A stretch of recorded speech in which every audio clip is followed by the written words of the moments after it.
கன்னித் தமிழுக்கு காலமெல்லாம் 3 படை, கற்புடைய மங்கையரின் காவலுக்கு 4 படை, இதுவரைக்கும் இருப்பது எங்கள் முருகனுக்கு 6 படை, 6 படை, 6 படை.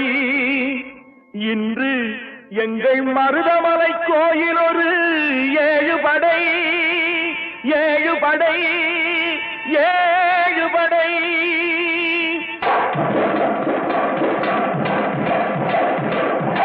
மருதமலைக்கு நீங்க வந்து பாருங்க,